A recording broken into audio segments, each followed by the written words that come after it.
Good morning. My name is Tim Cook, and I run the most innovative company in the world. That is, not true, Tim. I do not believe that. The App Store revenue cut 30%. Elon. Way too high. SpaceX is absolutely most innovative company in the world. We make rockets. The rockets can be reused. Elon. So much cheaper to just have a rocket, come back, land, refuel the rocket. With our development of Apple Silicon, no one can truly match our architecture and efficiency. People put up these dishy McFlat faces, we call them, connects to the satellites, and you get faster. But we're pushing Apple even further with services and subscriptions, which are going to allow people to pay us every month for Apple Fitness Plus, which is essentially to charge people just for moving around.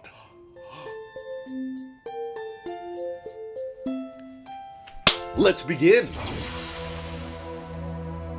So we've talked about this feature being a thing theoretically for a long time, but now it seems to be more of an official feature. So if you're a StarLink customer right now, for an extra $25 a month, which I know is a lot, it's kind of up there, but the reason I think they can get away with charging so much is because there's really no other service on the planet like this. You can take your Dishy McFlatface anywhere in the continent, and your connection will continue as best as they can do. Of course, there may be a few spots where signal is a bit spotty, but I think this is a huge game changer out there, especially for people who go on long distance trips, people living out of RVs or vans, or people who go camping and want to stay connected to their loved ones or continue to work in the wilderness. That's the beautiful thing about StarLink, is that it's not dependent on cell towers. It's dependent on satellites, which you can basically connect with as long as you've got a line of sight of the sky. So yeah, there are little gateways you can buy, or hotspots, or even unlimited plans that you can tether your devices off of your smartphone, but there's still a lot of places in the world where you don't have cell coverage, or you're too far away from a cell tower. Even the last place I went camping last year couldn't get cellular service. But with StarLink, no matter where you go, as long as you're in the same continent as your service address, you'll still be able to maintain a signal, which for most people is well over 100 megabits download per second. It kind of sucks that it has to cost extra. You know, in the future, I would love it if that was just included in the subscription price, but this is something I think StarLink can get away with because there's no other service that's offering something like this, and they're in like fundraising mode right now. You know, they're burning through a lot of cash because they're a rocket company, so they're trying to make sure they're as profitable as possible. I get it. And there's also no demand problem. Like, there's tons of people still waiting on their StarLink dishes, and basically the number of customers they have is completely dependent on how many satellites they can shoot up, which they're sending up as many as possible. So in the future, if they were more demand constrained, they may offer more competitive pricing, but in the meantime, the fact that we're seeing StarLink expand in functionality and now work anywhere you go is pretty dang cool. But there are still some limitations that we're gonna have to wait longer for, like continuing to use StarLink in motion. So I've seen some people request that they be able to, you know, stick out the Dishy McFlatface on the top of their RV so that they have a reliable Wi-Fi signal even as their vehicle is moving. Or someone could be like on a boat in the middle of the ocean, or cruise ships could have StarLink. But so far, they're not letting everyday customers do that, although a few airlines have already announced that they're going to be implementing StarLink service into their flights, and it should be much faster than traditional airplane Wi-Fi, and likely a lot cheaper as well. So this once again just shows how many different industries and how many different use cases are being opened up from this new internet service, even if the upload isn't that amazing, and it's probably not stable enough to live stream off of yet. At least that was my big limitation for it. But as far as download speeds go, which is I think what most people care about, it's pretty freaking awesome now that if you're a StarLink customer, you can basically just go anywhere in North America and continue to have your signal, even if you're far, far away from a cell tower. So congrats to current StarLink customers. Hopefully we start seeing accessories or devices that make it easier to pack up that whole kit and take it with you. And I cannot wait until they announce that you'll actually start to be able to use these things in active motion, so that you can have them on the top of your car or a truck and drive around with them and still maintain speed. That's going to be an even bigger game changer. But all the stuff you're most excited for in terms of StarLink, let me know what you're thinking down in the comments below. This is your SpaceX Jeep here, and I'll see you in the next one.